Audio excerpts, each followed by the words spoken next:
And we are live. Hello, everyone. Welcome back to the stream. Daphne, how are you today? I could not be better. And yet it gets better every day. That was my twist on what you usually say when I ask you how you're doing. That's awesome. Like that? I love it. Today's podcast topic, this is season 1, episode number 2, or technically episode 28 of the ultimate choose your own adventure game. And today, Daphne, set us up. What are we talking about? We're talking about choose yourself, which reminded me, if you've ever watched, have you ever watched Parks and Rec? Did it have Chevy Chase in it in the first season? I don't think so. Then no. I don't remember him being in it. It was Amy Poehler, though. I do. Yeah. I may have seen 23 and a half seconds of it. Okay. Well, anyway, there's a whole scene in there with two of the characters, and their big thing is like, treat yourself. Treat yourself. Okay. Treat yourself is what they really say. Anyway, this is choose yourself. And this episode was born out of a comment you made last week, which said we should just talk about choosing ourselves. I cannot remember the exact context in which it came through. Nevertheless, it is about not feeling as though you need to be anointed by someone to do the thing that you want to do, have the thing you want to have, so on and so forth. Just choose yourself.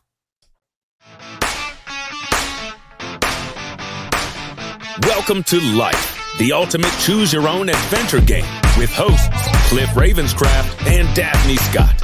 Join this dynamic duo as they explore the profound concept of life as a thrilling adventure, blending ancient wisdom and modern psychology. Embrace the joy of living with presence, creativity, and playfulness. It's time to navigate the game of life together. Are you ready to play? Let the adventure begin. Daphne, what stood out to you this time? Are you ready to play? Are you ready to play? I love it. For me, choose your own. Just out of the name of our podcast, when it was saying today is about choosing yourself. It's about choosing your own adventure in life. And we're going to hyper focus on choose your own. Choose your own life, choose your own adventure, make it up, anoint yourself, give yourself permission to be who you want to be. Yes. Oh, the give permission is so good and so necessary in this conversation. And, two things about, the way that we, like the games that we're playing, like this is a game in life, right? So why not choose? You're choosing all the time, what we would say is intentionally or unintentionally, right? Consciously, unconsciously. And there's this, and that's some part of the game too, is understanding more about what lives in our subconscious, our unconscious that we may not be aware of. That's part of the game that we're playing, is to understand more of that, to understand more of our depths as we go through our life. Very fun. And, why not just choose the thing that you want to be doing? And then what gets in the way of that? Now, clearly our beliefs, and that's what we're going to explore today. I mean, where do our beliefs about what we're capable of, what we're not capable of, where those fit into the picture? And I think one that you were keying in on last week, Cliff, was just this idea that, and I think you gave the example of somebody that wanted to be a public speaker or something. And just this example that, I have to wait for somebody to invite me to speak.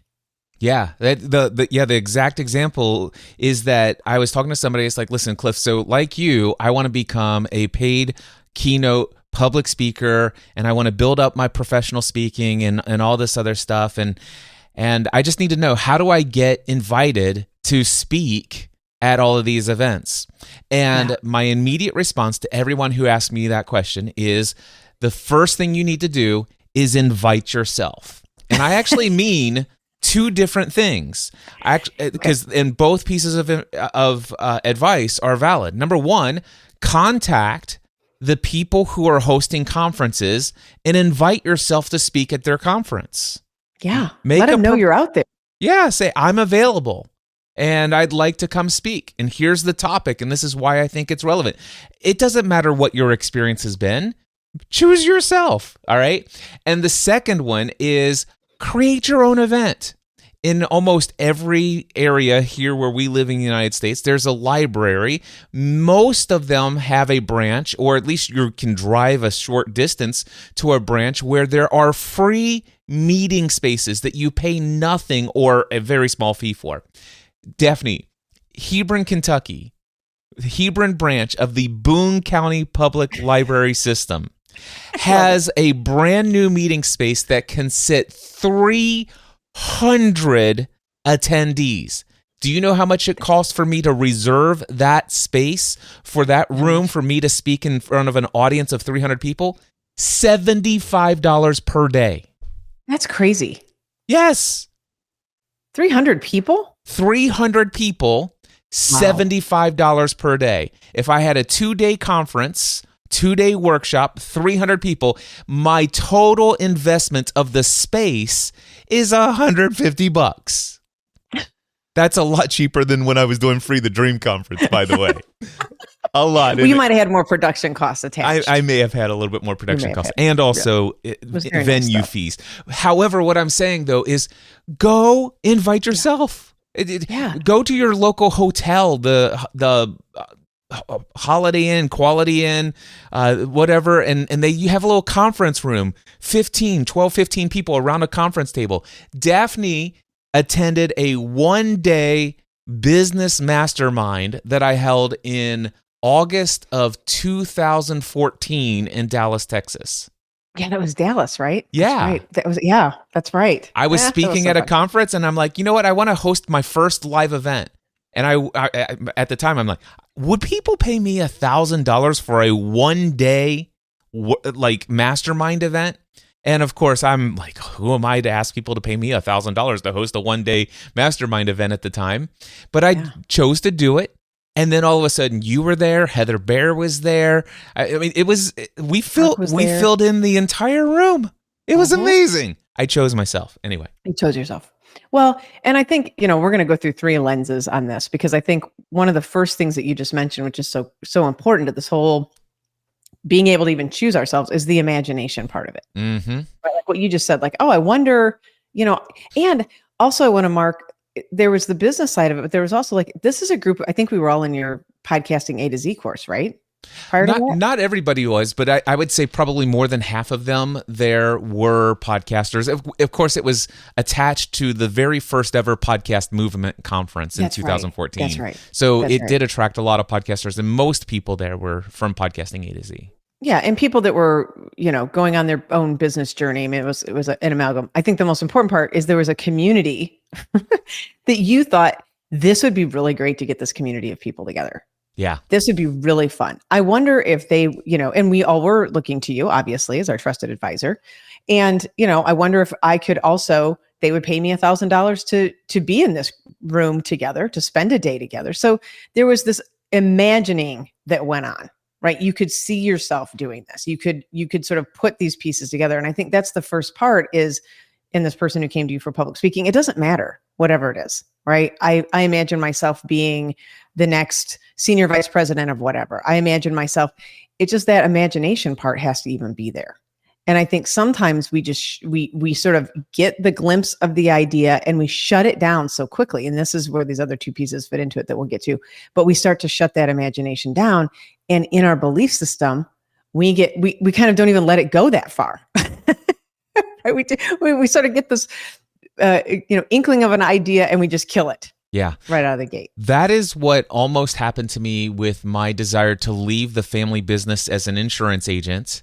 Mm-hmm. After 12 years, I had been podcasting as a hobby. I had gotten bit by this bug for doing all of this content creation, so much so that I was putting out probably about 7 to 15 podcast episodes a week as a hobby.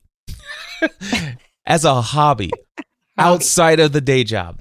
And I had an audience at the time of hundreds of thousands of people all over the world. And I'm receiving hundreds of emails every week from people telling me what a difference it was making in their lives. I was making a little bit of money from it. And I began to ask myself in my head only, what would life be like if I could do this for a living instead of selling insurance?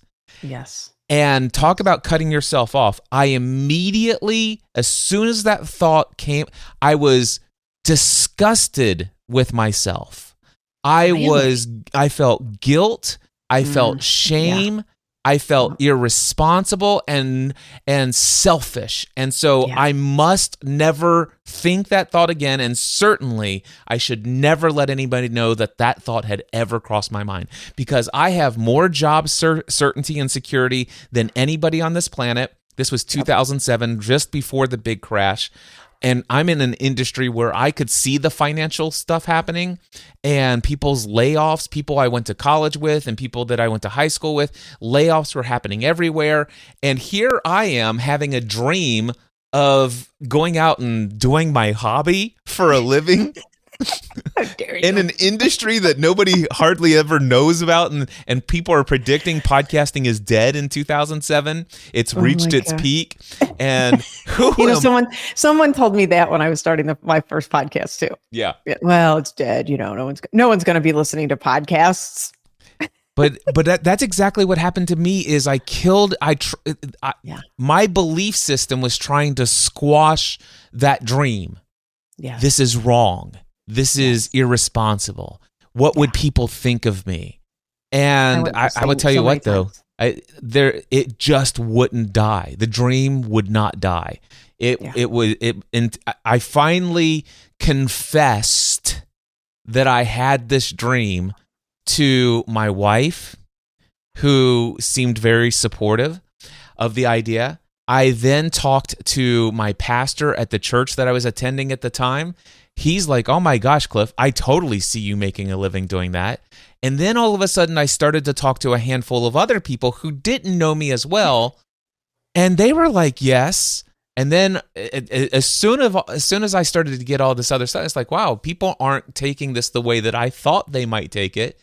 I've got a lot of support about this. And I began to speak about it publicly. And well, we know where I am today. Yeah. You found, thankfully, and I know there's more to the story too, but thankfully you called in people who could support you. We're going to get to this. This is important too. Who could support you in this vision that you were creating. So the first step is just really the vision. And we talked about this. We touched on this a little bit last week. We can be pulled by a vision or pushed by suffering. Yes. And it seems to be sort of a combination of things for a while until it isn't. And now you've had, I would imagine, I think it's true for me too, you've had enough experience with creating visions for yourself and living into a vision that has given you, and this is the third part, I don't want to skip too fast, but this is the third part, a confidence to live into these visions. And so have I. I mean, I remember when I left my first corporate job, it was the same thing. How dare I? You're making such great money. You've put so much time and energy. This was, and by the way, this was the post I shared on Substack last week around really kind of having a confusion about and just a normal experience about, quote, what would make us happy. Now, happy is a strange word, but there's only so many words I can write without it turning into a book. Nevertheless, what I was really pointing to there was, this beliefs that come up when we're wanting to explore a different vision. And you just described it perfectly. You're making good money. Why would you leave this family business of insurance? This is a secure thing. And I went through the same thing. I was leaving this career at being a physical therapist. I had worked my way up in the company. As a matter of fact, what I didn't share in that post, I had created the exact position that I wanted in the company. I moved from being a regional manager at the time who was overseeing a lot of operations to become the director of talent development. And I probably did that for 6 months and still at that point, maybe a year, and realized this isn't it. This really wasn't the vision. I was sort of trying to, thread a needle so I didn't have to face into really what was coming, right? Because of fear. We'll get to that. Anyway, those ways that we want to stop the vision. Yeah. And so I think when we can catch it, and like you said, it wouldn't go away. Right. It would not go away. So vision. Yeah. So and one of the phrases that really captured my heart when I discovered this idea of dreaming, the fear for me is whatever you do, just don't quit your day job. Right. That's the conditioned way that the world teaches us to stay inside of whatever box we're in. Yes. And what I would love to replace that with, if you have some sort of fear, don't quit, whatever you do, just don't quit your day job. My thing is, whatever you do, even if you keep your day job for however long you keep your day job, whatever you do, don't quit your daydream. Oh, Cliff, that's a great quote. Thank you. I'm using that. Yeah. Whatever you do, don't quit your daydream. I think that's brilliant. I mean, that's it. Yeah. Right. Because and this is one of the things too, and I know that you had done a show on this that I listened to, which was brilliant. There is a practical part to this, right? When we're starting our own business or when we're making a move, we can, and I know you and I are huge fans of the book, The Big Leap. By the way, And I'm going to be on a podcast with Gay Hendricks tomorrow. oh my gosh, can you tell us where we can catch that? It's going to be live streamed on the internet. It's not my stream, but let me just tell you, it is Inspired Money. Okay. So just look up inspiredmoney.fm. Inspiredmoney.fm. It's Andrew Wang. And if you can find his social media profiles, we'll be streaming live tomorrow at 1 p.m. Eastern. That's very exciting. So Gay Hendricks is the author of the book, The Big Leap. And we're big fans of the book, big fans of Gay and Katie Hendricks. And Katie Hendricks was my co-host on my first podcast, The Super Fantastic Leadership Show. You can find that on all of your favorite podcast applications. Anyway, but we're big fans of that book. And there is the idea of taking this leap, right? Making the leap into something else. And there's also, I kind of think of it more of walking across a bridge. Yes. This practical part. And you've talked about that on your podcast too, for people who are wanting to leave, quote, their day job and maybe doing it, I would characterize it as maybe a little too quickly and or without, some practical sort of pieces to it. So there is a practicality that I think is good. I think so. And I think that the analogy of making the big leap, I think that you can have both. I would imagine if I'm building a bridge towards a destination, and I might build that bridge out and have the construction phase, and I'm from one peak trying to reach the other peak, and I get so far, and finally I've got enough bridge material that I'm not going to finish the bridge. I'm just going to leap over. I can make this jump. And the thing is, one small step for man. It's how much of a runway do you have? And so I like that metaphor. I like that, the runway. So nevertheless, don't quit your daydream, right? Have the vision, hang on to the vision. And here's what I like to say about vision. If you do not create one for your life, I promise you there are a million people that will do it for you. Matter of fact, more than happy. if here's the situation, if you were to be asked to write down on a piece of paper, what are 50 things that you want? And you set a timer for 45 minutes. Actually, know what? 50 minutes. Set a timer for 50 minutes and just write down 50 things that you want. If you cannot complete that list, if you cannot get 50 things onto a list of what you desire within 50 minutes, I promise you are not living a life according to your vision. Your life is currently a reflection of the vision of the people around you. Yeah. And that can be a very eye-opening exercise the first time you do it, even the 10th time that you do it. Absolutely. I think I'm on like 12 to 15 times of doing it, right? It's very eye-opening. Yes. So exactly. We can take on, which, we cannot dismiss the influence that the things around us, people in our lives, stories, we talked about last week on the show, the ancestral influence that we have, thousands of years old. Those are all very real, relevant things in our life. And the more that we can continue to have the vision and the imagination in our life, will probably serve us to balance some of that out. Yeah. So first step, imagination. See it. See what you want. Get clear about what that is. Without vision, the people will perish. Exactly. Is that a quote from, where is that? That's the Bible. Yeah. Okay, good. Yeah, I like it. I'm like, where's that from? You're like, just the Bible. Just some ancient text. Yeah, maybe you've heard of it. Step 2, courage. Now, this is what you were talking about. And I want to bring in people into our life. When you talked about this, sort of, not that you were completely dependent on people to create the vision, but you were very fortunate as you started to share this vision with people who loved you, really believed in you. You started to support yourself and having the courage. And I put this in the show notes. In my experience, this is, and I've seen it in my own life, the dividing line for even a modicum of success to having the things that we want in our life or not. And I said success or failure, but success and nothing. To have the courage to even take those steps to move towards that vision. Yeah. I think is the second step of this. And the more that we keep taking those steps, then the confidence comes, which we'll talk about third. But having the courage to do that. I remembered when I was starting to set up my own business, when I was starting to move away from my corporate world, there were those steps, and just having the courage to put myself, and this is the part of choosing yourself, of putting myself out into the world to go, what will happen if I say, hey, I'm available to this? I started getting opportunities to speak in front of groups and getting opportunities to work with teams. And I kept just putting it out there. What does it look like? What would happen if I go do it and I fail miserably? Well, I'm courageous enough to know that I have things to learn, and I'm going to learn along the way, and I will continue to get better. So there's just that step of having the courage. And I think and I'd be curious what your thoughts are here, Cliff, because I think that's probably where people also get stymied. Yeah. Is just having that courageousness. And it does take a certain level of that, I think. Well, there are several things that come to my mind as I hear that.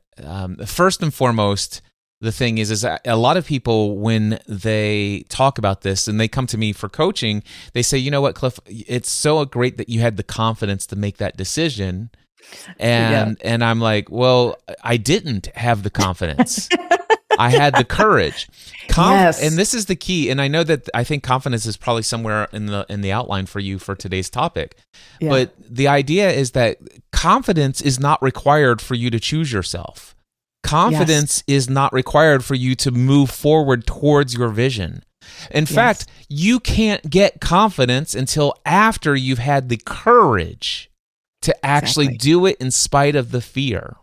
Yes. In spite of all the things that could go wrong, in spite of the fact that you may fail many times, fall on your face, fail publicly, and be humiliated in front of others, until you have the courage to do that and then find and make it work.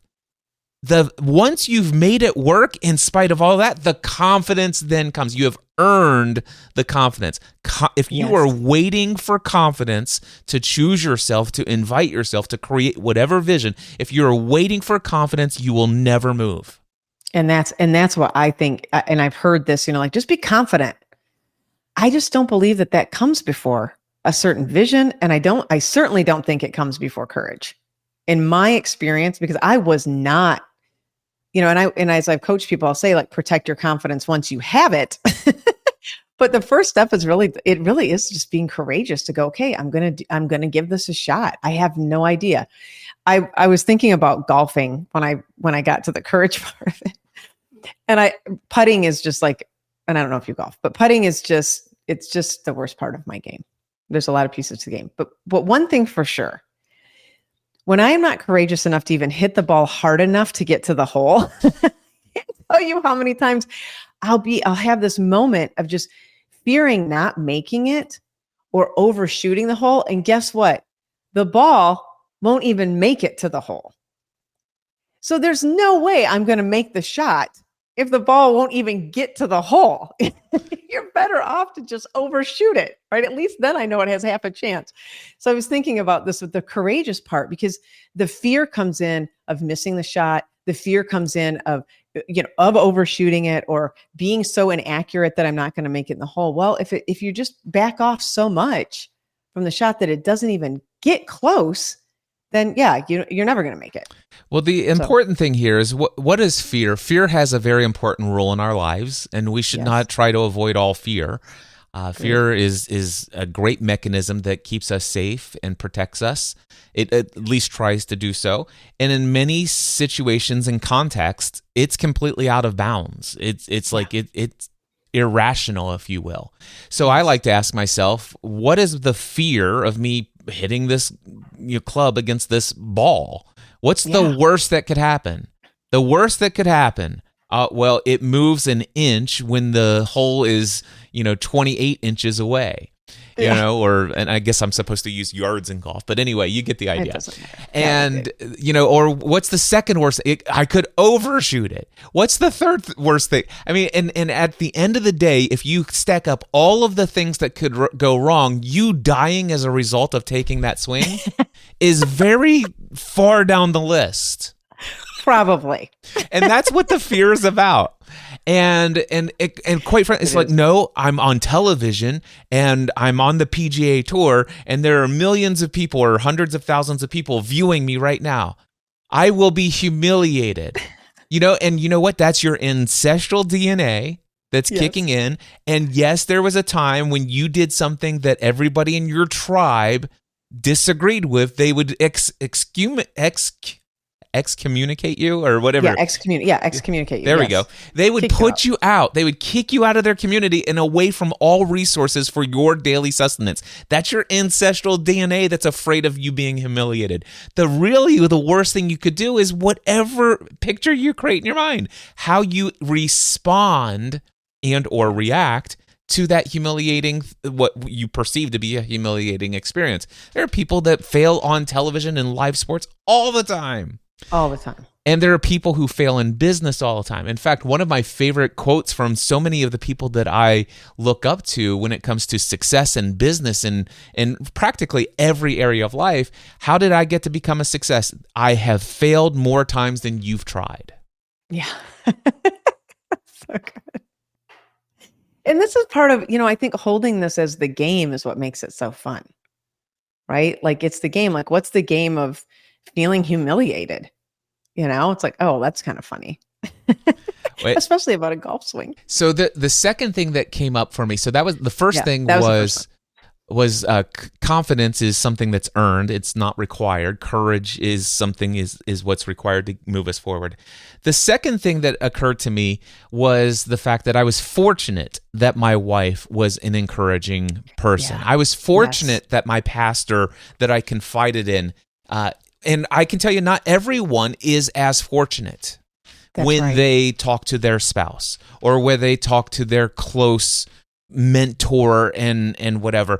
And everybody in our lives has their own way of seeing the world and perceiving the world and their own conditioned beliefs about what is right and what is wrong and what is a responsible path versus irresponsible. And so there's no way that I can say all you need to do is sit down and have a conversation with your spouse and you're going to find that support. Because you know what?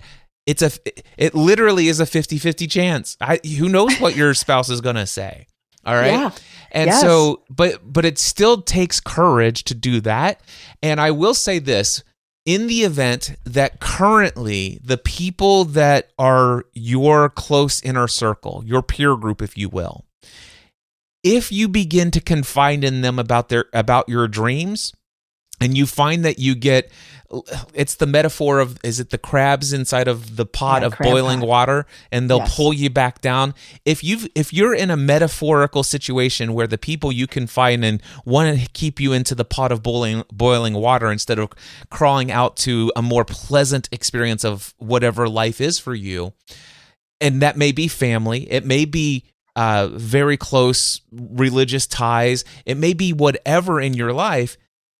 I will say this, this is a direct quote from Tony Robbins. The quality of your life is the direct reflection of the expectations of your peer group. So another part of this is be willing to confide in people, but if all of a sudden you get pushback, you get people who oppose the vision, oppose the dream, whatever you do, don't quit your daydream.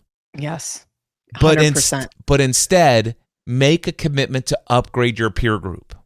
Now, I'm not saying dump your spouse and go find one that's more supportive, although that's been done on a handful of occasions.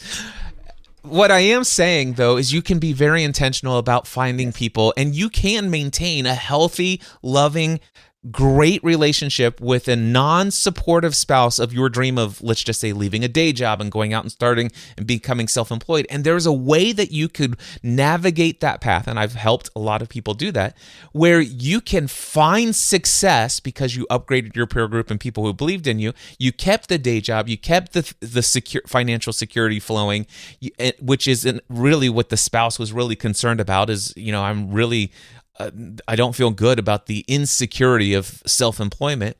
And there are things you can do financially and succeed on the side to where ultimately the data just proves that actually keeping the day job is the less secure. It is the least responsible option, and you can prove it with numbers, and that might make us sway. But you can't do that until you upgrade your peer group. And just, I say for me, I talked to a handful of people and they were all supportive, and then the flood of support came in. I do understand. I was incredibly fortunate.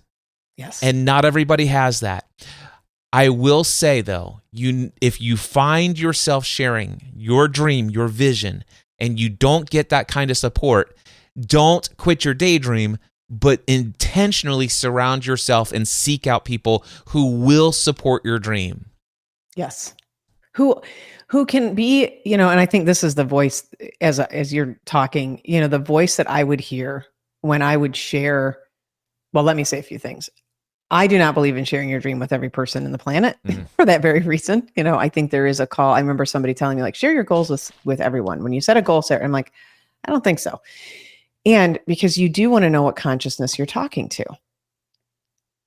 And I think this is very important. And I knew when I would share one of my visions or one of my goals with someone, when I suddenly got the sense that, the consciousness I'm talking to here now is the consciousness of fear.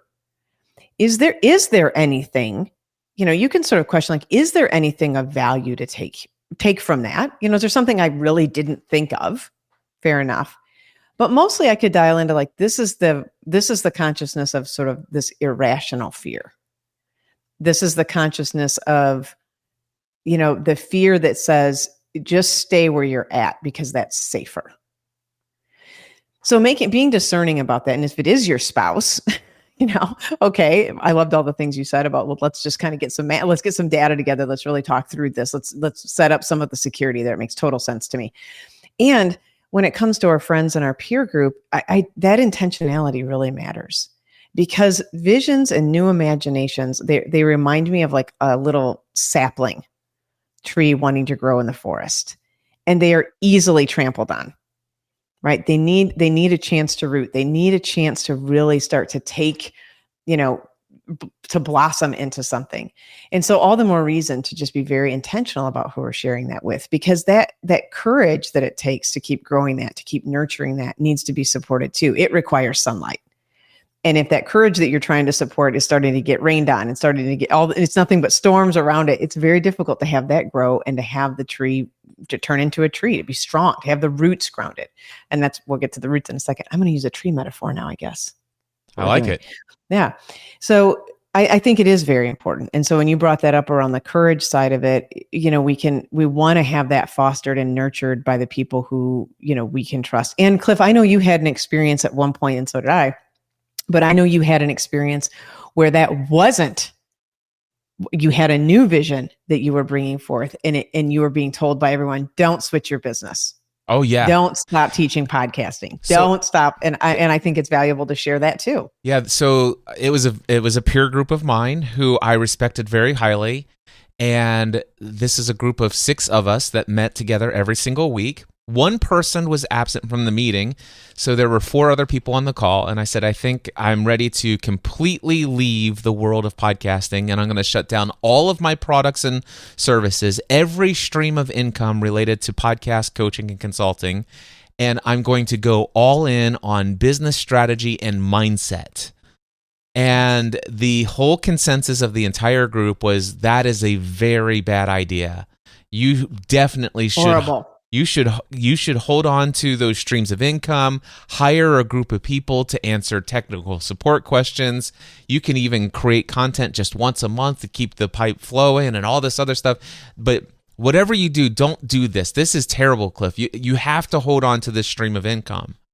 And I'm like, by the way, for about a week, I kind of lived into, okay, what does life look like over the next 12 to 18 months? And I'm like, not worth living. And that's what I mean. And they're like, that's okay. Just keep doing what you're doing. I don't mean that literally, but it's just like there was no energy for me in it. There was my heart would not be in it. I couldn't get myself excited to keep that. I didn't want to hire a team. I didn't want to oversee support ticket people and yes, the money would be there, but the money isn't what's calling me. This over here, and I believe that the money over here can support this, and I've actually already tested the waters. And it's like, Cliff, but that's great. You've tested the waters. You got money. Just but imagine all the money you're leaving. And I'm like, but it will flow somewhere else is my thought. And they're like, Cliff, come on, this is not and there was no proof, and there was no proof that it wouldn't. Yeah. That's the interesting part of this. You know, the counterfactual wasn't there either. There was no proof that the money wouldn't come to you. It was simply a belief. So if you switch this, you're going to lose that. And you're like, you don't know that. Yep. There is another quote from that ancient wisdom text called the Bible. And it says this in Proverbs: plans fail for lack of counsel, but with many advisors, they succeed. And I will tell you that I took my plans, my ideas to this group, and I did seek counsel. Mm-hmm. The advisors told me that I was making a major mistake. And as a result of going to them, my plans succeeded. How is that? It's interesting that this text does not say plans fail because you lack following the advice of your many advisors. No, plans fail because you lack the advisors. Plans fail because you don't seek advice. You don't get feedback. You don't get people who have a different perspective and see things from viewpoints. And the whole idea, plans fail for lack of advisors, or lack of counsel, but with many advisors, they succeed. When you bring many advisors, people can see your blind spots. And I will say this. Yes, those absolutely. people did point out things that I was not considering. Yep. But I was still committed to the vision. I was still committed to the plan of dropping all of this other stuff. But my plans modified and shifted a little bit to make up for some of the things that were in my blind spot that I had not thought of. Yeah. And that's the beauty of asking the question. Okay, here's my vision. Don't tell me how the vision can't be possible. Not interested in that. I am interested in what you would think all the pieces I might want to consider to bring this vision forth. Yeah. Tell me all the things you would think about. I mean, that's the benefit of supportive advisors and supportive people in your life who can potentially help you see your blind spots. Right. And I do want to emphasize that it's okay for people to point out why they think it might fail. Sure. What are some of the drawbacks? Yeah. Which I think is helpful. Very helpful.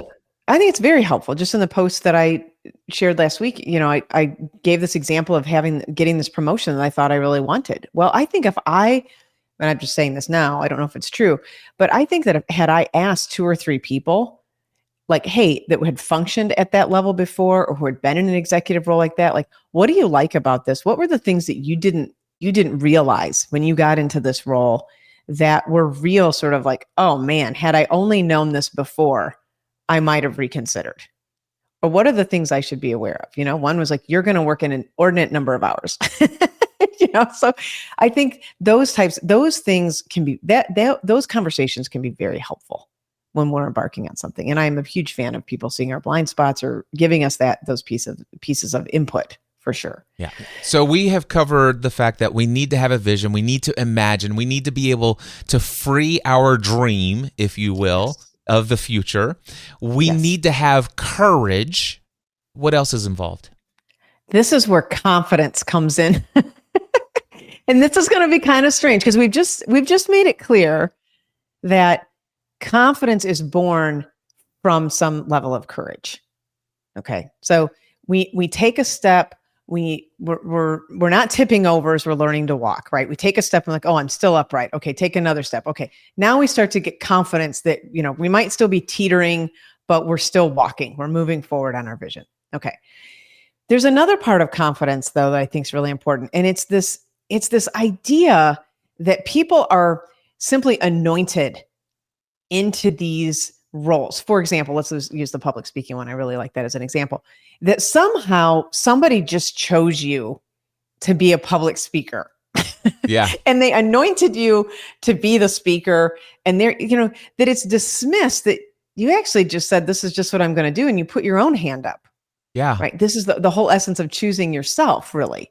And so I think that's the misunderstanding around confidence that I think is so important for people to understand, that it's a misunderstanding about how the world works, and a misunderstanding that There are not spots just reserved for people and you're anointed into them. This is something that I hear quite a bit when I'm coaching people. There are people who are hiring me to help them on their entrepreneurial journey.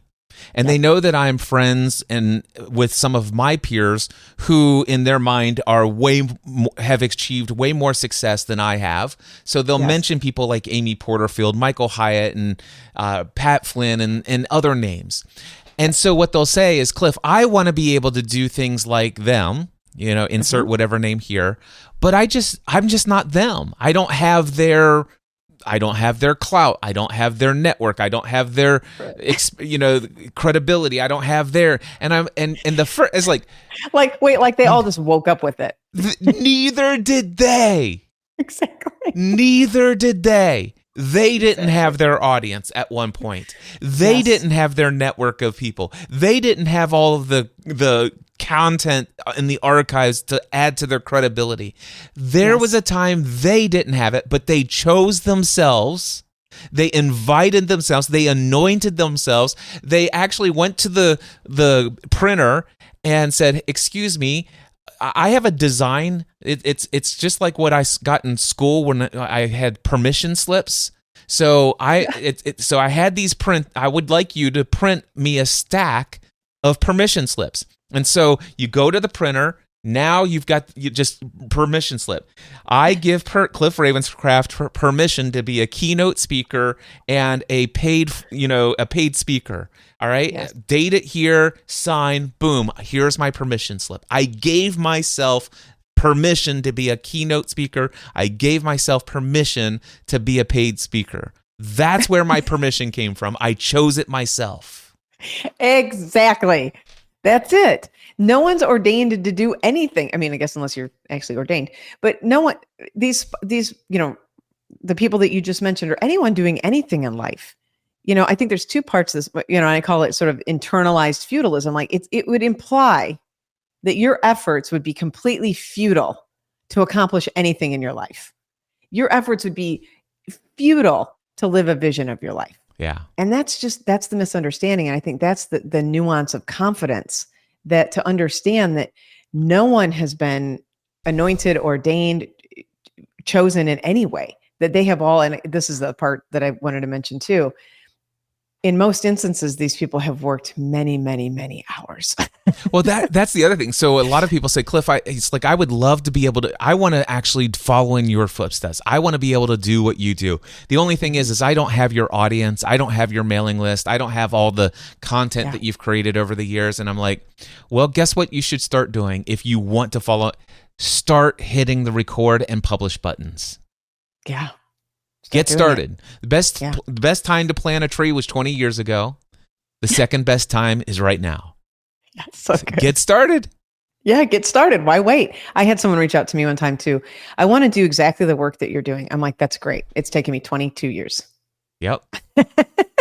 And this is the other side of this. Is like, and if you, what else are you going to do with the next 20 years of your life? If this is your vision, why not? And why not now?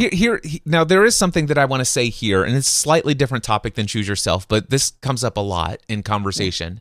The reality is, sure, it's taken me 20 years to get where I am in the world that I currently live and swim in and all this other stuff. And sure, there are people who would love to be where I am today at this level of influence and credibility and all this other stuff. And what I will tell you is, while it took me 20 years to get here, I don't think it has to take you 20 years. Sure. Here's the key, though. I'm not going to be able to teach you how to get it in 9 months or even 12 months or 18 months. But what I can help you do, more than likely, no guarantee, because we're all different, all on different paths, and we all have different things that we're working with. However, what I can say is, if this is a path that is for you and your heart is in it and your commitment and you're resilient and you're going to make this happen no matter what took me the first 5 years to do, I could probably save you several months and or a 100%. Year or two, or maybe even potentially a decade of trial and error. I can help you skip a lot of that. Although not everything that has worked for me is automatically going to be plug and play for you. So there's still going to be some growth. I can just help you maybe cut a quarter of the trial and error out, or potentially more. Exactly. And, I'll get to this other nuance around confidence here in a second too, which involves luck. Yeah. Which we dismiss reliably in our life. The luck of the right technology at the right time in the right place. And, we'll talk about that in a second. But yes, you can absolutely learn from people who have walked a path before you. Right. And they can cut down your learning curve exponentially, which is why I think we seek trusted advisors, why we seek people who can show us our blind spots or open us up to different things that we weren't aware of. Right. Or say, okay, look, knowing what I know now, this might be some things I would consider. Right. This might be if you ask for a raise or you ask for the promotion and your boss tells you no, and you're very committed to that next role, you may want to consider leaving that current job and going elsewhere. Yeah. You may want to consider what the other growth opportunities are for you. Now, if your security is more important, then okay. But I would continue to not quit your daydream. Right. So yes, all those things. Well, and then I want to talk about this because I think it's very important. The role that luck can play in us having our vision and being very cognizant of that, because I think this is not being aware of that is what feeds into this feudalism that we can have and can start to kill our confidence. That sometimes, and this is just the game, that sometimes the roll of the dice doesn't always turn out the way that we think. And so can we be really flexible to roll again? Right. To understand that we don't always control all the things that are happening. So I think when I look at the skill that I brought to things in my life, the commitment that I brought to them, the desire to live that vision, the trusted advisors that I had, and then I really consider how the universe was conspiring to support me, how all of these different things had to line up perfectly. That was not all me. It's just impossible that was all me, right? The me, the ego, my identity doing all that, and how much luck was involved at different times too. Yeah. And so I think we have to be cognizant of that. Yep. and keep rolling the dice, keep going. Yeah, and I'm a huge believer in luck, and part of me, I believe a lot of this is just belief. Yeah. But for me, I believe that I am divinely guided by a universal plan, and there's I just follow my energy, I follow my flow, I follow my inspiration, and some things that I'm absolutely convinced are going to work don't work, and then I'm like, you know what, I'm just going to go play with this thing, and then the next thing you know, I stumble across podcasting and takes me down a journey, and I have a sneaking suspicion, Daphne, that amateur radio might just be a catalyst for a new season of Cliff Ravenscraft's journey in this world. Yeah, it's wild, right? So for those of you who may not know, Cliff received his certification. And is it in a certification in amateur radio? So you have to be licensed to operate on certain amateur radio frequencies. And so I got my official copy of my technician amateur class or amateur radio license. And this is something that I'd wanted since I was 17 years old, but never to the point where I'm going to put in the effort to study it. Yeah. But recently I had a burning desire to finally move forward on that. I started hanging around a bunch of other people who were interested in it. Got a couple of radios, and when I say a couple, I mean like 7. There they are now. And I'm sitting here playing around with it's like, and then I'm really starting to start having conversations with people on the radio through a service called GMRS, which doesn't require licenses. And many of those people are actually also amateur radio licensed people. And so they're like talking about all the other ways that I could communicate with them but I'm limited to just this. And I'm like, well, that's not good enough. Now I want to get my license so that I can actually have access to all these other forms of communication, because I like to communicate with people. I don't know if you knew this, Daphne. Yeah, I'm slightly aware. And then I'm like, okay, so now I'm going to study this. And by the way, 423 possible questions are in the pool for this course or for this test. And they randomly select 35 questions out of the 423. I devoted 10 hours and memorized all 423 questions and their answers. Yeah. And I went in and got 100% on my test. I was like, let's do this. Let's do it. Nothing was going to stop me. Yeah. And what I love about that, and you told me that I know nothing about this, so I'm very fascinated by the whole thing. You may notice that I like also communicating with people. And I was fascinated by it. I know nothing about it. And you don't know where it's an interest that you have. You don't know exactly where it's going to lead. You may have a little bit of an idea. You know that you love talking. You know that you enjoy communicating with people. You enjoy solving. By the way, I want to really put a foundation on this.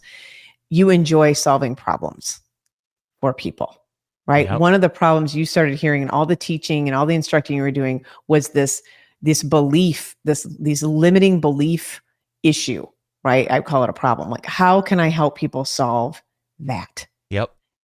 Right. And that is where I live. How can I help people solve this problem of really having this discernment around what is a great life for them? How can I help solve that problem to have all this opportunity, but understand how to make those decisions, how to navigate these crazy waters in which we swim in this modern world, right?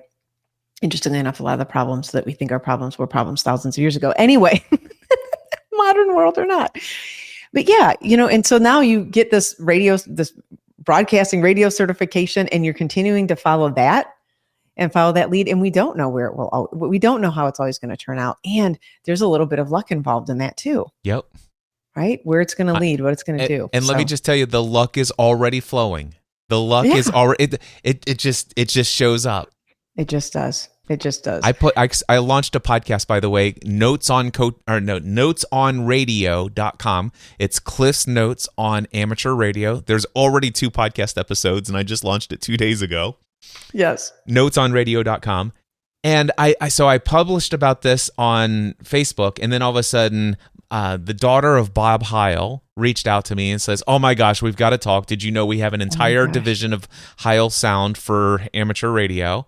We're scheduled to talk at 1 p.m. today." So I'm going to see if I might land a potential sponsor for my podcast right out of the gate.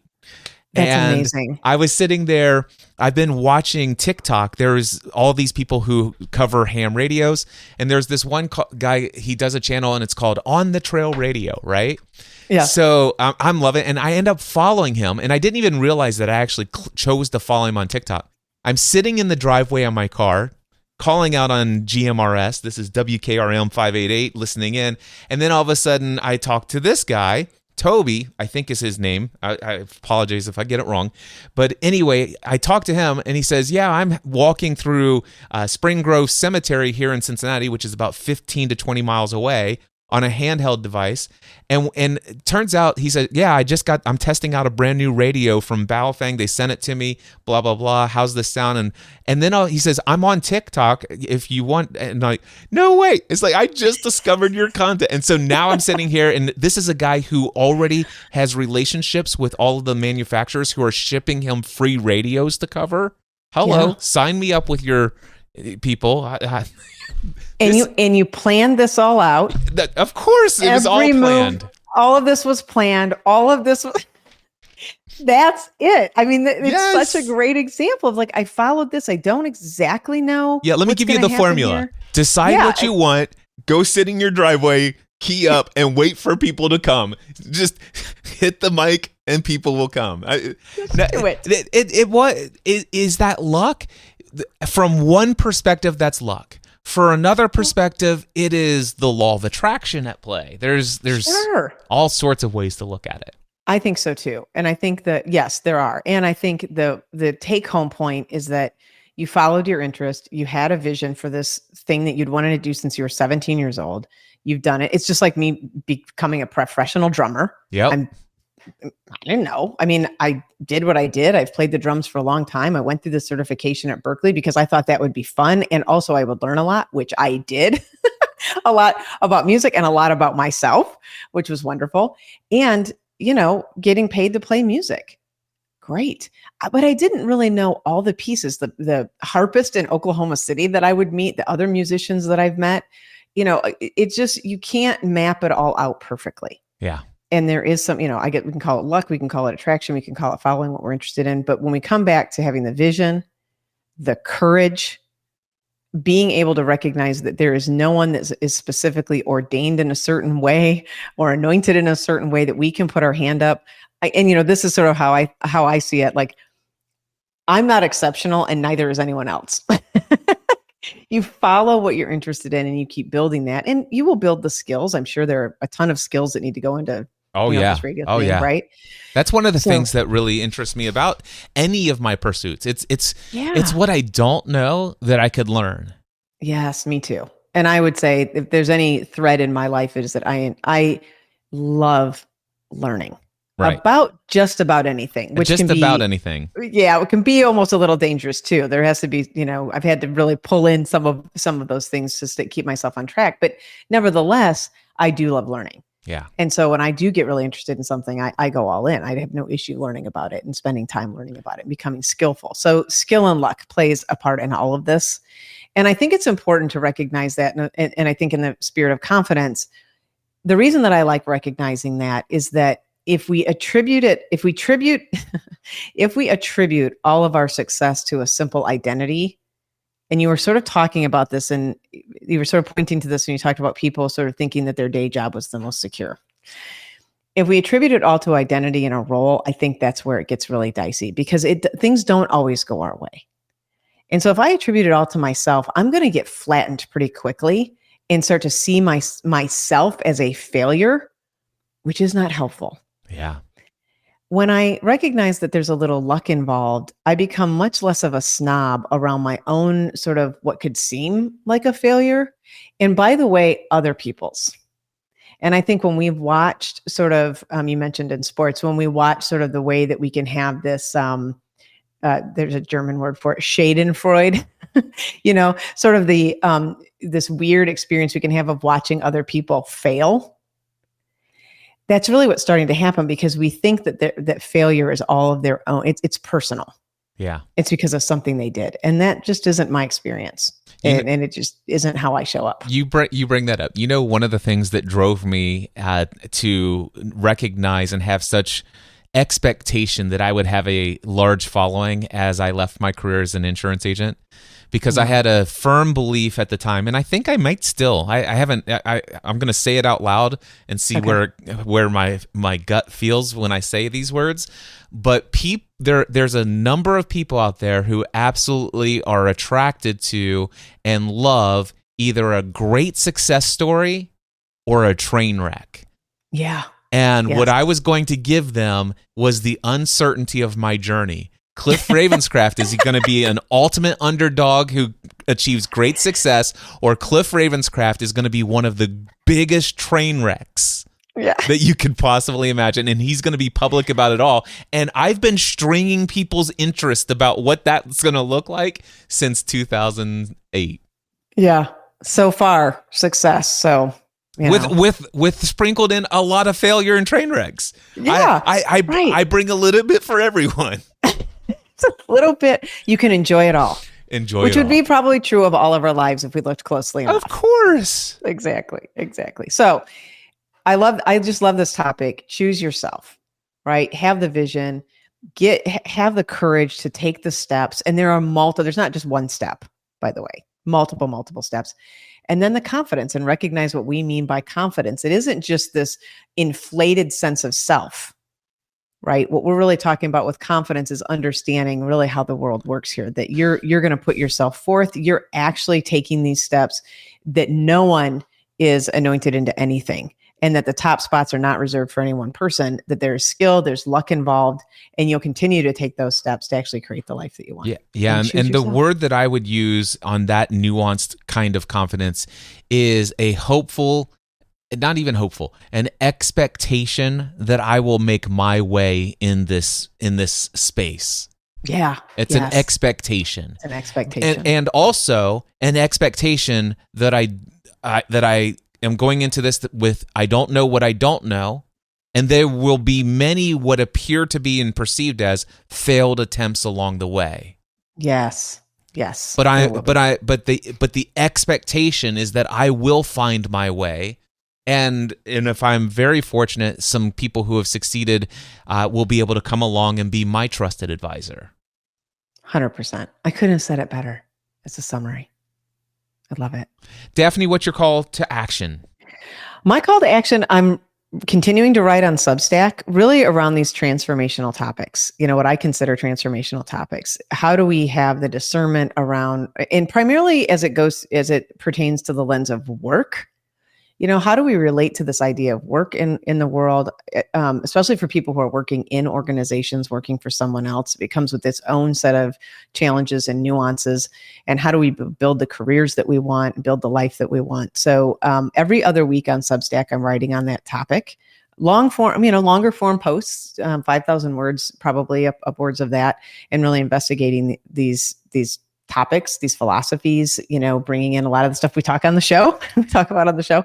So I would love if people would find value in that. If they find value in those, and join me over on Substack at DS Leadership Life. It really supports my continued writing in the world, and I'm very committed to that for now and doing our show here. So join me there. Excellent. And my call to action is for anyone who is on the entrepreneurial journey, whether you still have the day job, but the daydream just won't quit. I love it so much. If you have already made the big leap into your own full-time self-employed journey, or you're anywhere down the line, I am here as a business strategist, mindset coach, trusted advisor for you. I have lots of different ways we could work together. Just reach out to me. The best way, just go to your email client, type in to the to field, cliff@cliffravenscraft.com, and just introduce yourself. Tell me what's going on. What's the thing that excites you and or scares you the most? And let's start a conversation. Love it. All right. Well, let's wrap up this episode. All right. Well, until next time, Daphne and I encourage you to choose yourself.